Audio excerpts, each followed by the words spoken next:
ఉంచాలని నేను మీ అందరికీ అప్పీల్ చేస్తున్నాను. ఒక్క టికెట్ హైదరాబాద్లో 250 రూపాయలకు అమ్మితే అది వరంగల్ వచ్చేసరికి 350, ఆదిలాబాద్ పెద్దపల్లి పోతారికి 450, ఇంకో గట్టు పోతారికి 500 అమ్ముతున్నటువంటి పరిస్థితి. ఒకవైపు ట్రైన్కి ఫీజులు ఇస్తలేదు, ఒకవైపు కాంపిటీషన్, ఒకవైపు 41 ACRP పేరుతోటి పోలీసుడే కేసు కడుతుండు, వాడే ఛార్జ్ షీట్ వేస్తుండు, వాడే నోటీస్ ఇస్తుండు, వాడే లోకాదాలతో క్లోజ్ చేసేటువంటి పరిస్థితి. ఎవరన్నా మా ఇతర సార్ ఉండడం మేము పెట్టుకుంటామంటే నో అడ్వకేట్తో పనే లేదు, మొత్తం మేమే చేస్తామని అడ్వకేట్ గౌరవాన్ని దెబ్బతీస్తున్న పోలీసులు కాబట్టి అడ్వకేట్లని అవమానపరిచేటటువంటి పరిస్థితి అలా పోలీసు యంత్రాంగం చేస్తాము. మరి ఇట్లాంటి పరిస్థితి నుంచి అడ్వకేట్లను కాపాడాల్సినటువంటి బార్ కౌన్సిల్ 41 ACRPCని అమెండ్ చేయడానికి తీసుకోవాల్సినటువంటి బార్ కౌన్సిల్ ఒక్క నామమాత్రం కూడా పట్టించుకునేటువంటి పరిస్థితి కనబడుతుంది. అందుకనే ఈ రాష్ట్రంలో అడ్వకేట్ల యొక్క గౌరవం పెరగాల్సినటువంటి అవసరం ఉంది. అడ్వకేట్లని కాపాడేటటువంటి ఒక బార్ కౌన్సిల్, మంచి బార్ కౌన్సిల్ ఈ రాష్ట్రంలో. ఇకపోతే మనం రకరకాల సమస్యలతో బాధపడుతున్నటువంటి అడ్వకేట్లని కాపాడాల్సినటువంటిది కాపాడతలేదు. పోలీస్ స్టేషన్లలో సిమిచ్చి విపరీతంగా అమాయకుల మీద దాడులు జరుగుతున్నాయి. నేను ఒక పబ్లిక్ ఇంట్రెస్ట్ లిటిగేషన్ వేసిన.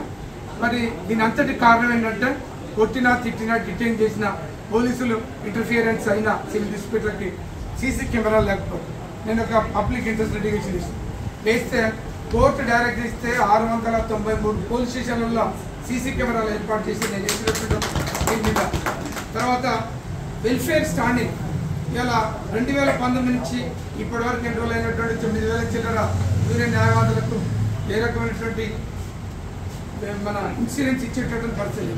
35 సంవత్సరాల నుంచి 65 సంవత్సరాల్లో ఉన్నటువంటి అడ్వకేట్లు ఎన్రోల్ అయితే ఇప్పటి వరకు సుమారు ఈ రాష్ట్రంలో 11,000 మంది న్యాయవాదులకు వెల్ఫేర్ ఫండ్ వచ్చేటటువంటి పరిస్థితి.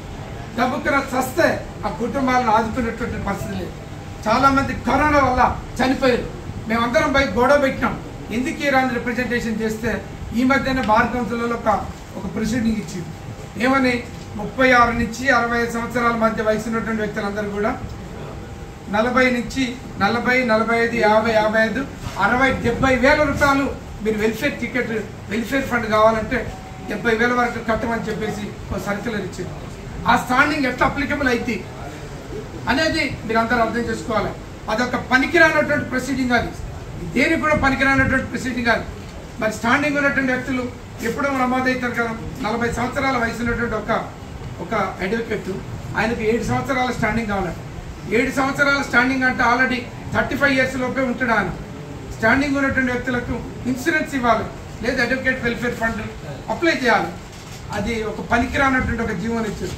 నేను పోయి రిప్రజెంటేషన్ ఇచ్చి ఇది పద్ధతి లేనటువంటి స్టాండింగ్, దీన్ని ఎత్తేయండి, ఇంత అమౌంట్ కట్టలేనటువంటి పరిస్థితి అడ్వకేట్ కార్డు ఉంది, ఎత్తివేయండి అని గొడవ పెడితే కంప్లైంట్ ఇచ్చి నేను రిప్రజెంటేషన్ ఇచ్చినాక అదంతా టీవీలలో, పేపర్లలో, సోషల్ మీడియాలలో వైరల్ అవుతుంటే ఇప్పుడు ఉన్నటువంటి బార్ కౌన్సిల్ మెంబర్లు పోయి దీన్ని ఎత్తేయండి అని చెప్పేసి వాళ్ళు రిప్రజెంటేషన్ ఇచ్చే పరిస్థితి.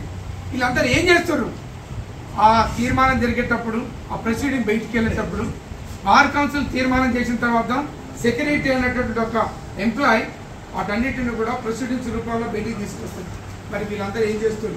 ఇప్పుడు పోయి ఎందుకు క్యాన్సిల్ చేయాలి, ఎందుకు రద్దు చేయాలని అడుగుతున్నారు అనేది మీరందరూ కూడా అబ్జర్వేషన్ చేయాలని మరి కోరుతున్నాను. ముఖ్యంగా రాష్ట్ర వ్యాప్తంగా చాలా మంది కోర్టుకు వచ్చినప్పుడు పనులు కాకపోతే ఆ రోజు నైట్ ఆడుతుంది. నేను ఒక 4 రోజుల కింద నిర్మల్కి సంబంధించినటువంటి ఒక నవీన్ అనే అడ్వకేట్ హైదరాబాద్ వచ్చి హైదరాబాద్ బస్ స్టాండ్లో పడుకోండి. పొద్దున్నే 7 గంటలకు ఫోన్ చేసి మీ ఆఫీస్కి వస్తా, ఇట్లా మళ్ళీ వాడుకుంటామంటే ఏందనంటే డబ్బులు లేక 3 నుంచి 5,000, 6,000 హోటల్లో కట్టలేక అందరూ కూడా రైల్వే స్టేషన్లు, పోలీస్ స్టేషన్లు, ఉస్మానియా యూనివర్సిటీ, ఫ్రెండ్స్ ఇంటర్లకు, చుట్టాలకు పోయేటటువంటి పరిస్థితి కనపడుతుంది. అందుకనే ఈ రాష్ట్రంలో ఎక్కడ ఏ ప్రాంతం నుంచి హైదరాబాద్కు ఏ అడ్వకేట్ వచ్చినా వాళ్ళకు ఫ్రీ షెల్టర్ ఇచ్చేటందుకు గాను హైదరాబాద్లో లేదు. ప్రభుత్వం ఇస్తుందా ఏదో తెలియదు, ప్రభుత్వంతో చెప్పగలుగుతామో లేదో తెలియదు, బార్ కౌన్సిల్ ఇస్తుందో ఏదో తెలియదు. కానీ మన పేరెంట్స్ పేరు మీద నడుస్తున్నటువంటి ఈ త్రిపుల్ ఫౌండేషన్ పేరుతోటి హైదరాబాద్ తెలంగాణ న్యాయవాదుల స్టేకేషన్ అనేటువంటిది ఒకటి పెట్టి ఎవరు వచ్చినా మేము కావాల్సినటువంటి ఒక షెల్టర్ ఇస్తామని, అది కూడా సంవత్సరాలు కాదు, నెలలు కాదు, విత్ ఇన్ 3-4 monthsలలో దీన్ని ఎస్టాబ్లిష్ చేసి మిమ్మల్ని అందరినీ పిలిచి ప్రారంభం చేస్తామని చెప్పేసి. మరి జూనియర్ న్యాయవాదులకు ట్రైనింగ్ ఇవ్వాల్సినటువంటి బార్ కౌన్సిల్ ఉన్నటువంటి ఫౌండేషన్ల పేరుతోటి మేము నడుపుతామని, అది కూడా వితిన్ 3 monthsలో ఎలక్షన్ జరగకపోయినా వీటిని ఈ రెండింటిని నేను ఎస్టాబ్లిష్ చేస్తా, అందరిని పిలిచి ప్రారంభం చేస్తాను కూడా మేము అందరు నోటీసులు పెడుతున్నాం. తర్వాత 10 సంవత్సరాలు దాటినట్టు అడ్వకేట్లు అందరూ కూడా ఒకవైపు 41 SCRPs తోటి కేసులన్నీ ఎక్కడికక్కడ వెళ్ళిపోతున్నాయి, ఇంకొక వైపు లోకాదాలతుల పేరుతోటి జడ్జీలు పిలుస్తూ బలవంతంగా కేసులు క్లోజ్ చేసే పరిస్థితి. నోటరీలన్నీ 10 years దాటినటువంటి వ్యక్తులకు నోటరీ యాక్ట్ ప్రకారంగా ఒక నోటరీ నోటిఫికేషన్ తీసుకొచ్చి రాష్ట్రంలో నోటరీ నోటిఫికేషన్ చేస్తే చాలా మందికి అఫిడవిట్లో అయ్యో కొంత నోటరీ పరిస్థితి, ఒక నోటరీ నోటిఫికేషన్ చేయించడంలో కూడా బార్ కౌన్సిల్ ఫెయిల్ అయింది. అందుకనే ఇమ్మీడియట్గా ఈ రాష్ట్రంలో నోటరీ నోటిఫికేషన్ చేయించి తెప్పించేటందుకు గాను నేను కూడా నేను కృషి చేస్తాను, మీ నోటీసులు పెడుతున్నాను. ఆ తర్వాత 10 years అడ్వకేట్లందరికీ కూడా వెల్ఫేర్ ఫండ్తో పాటు స్టైఫండ్ ఇవ్వాలి.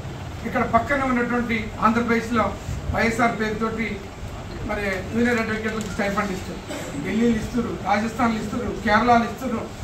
ఈ అన్ని రాష్ట్రాలలో జూనియర్లకు వెల్ఫేర్ ఫండ్ స్టైఫండ్ ఇచ్చేటటువంటి పరిస్థితి. మరి ఇట్లాంటి బార్ కౌన్సిల్ బాధ్యత తీసుకొని జూనియర్లందరికీ కూడా వెల్ఫేర్ ఫండ్తో పాటు స్టైఫండ్ ఇచ్చేటటువంటి ఏర్పాటు చేయాలి. ఎక్కడికక్కడ న్యాయవాదుల్ని, ముఖ్యంగా జూనియర్ న్యాయవాదుల్ని కాపాడేటటువంటి ప్రయత్నం చేస్తున్నాం. ముఖ్యంగా మీ అందరికీ గుర్తుందో లేదు, 2022లో రాష్ట్రంలో ఉండేటటువంటి ఆర్టీసీ కార్మికులంతా వాళ్ళ సమస్యలు పరిష్కరించే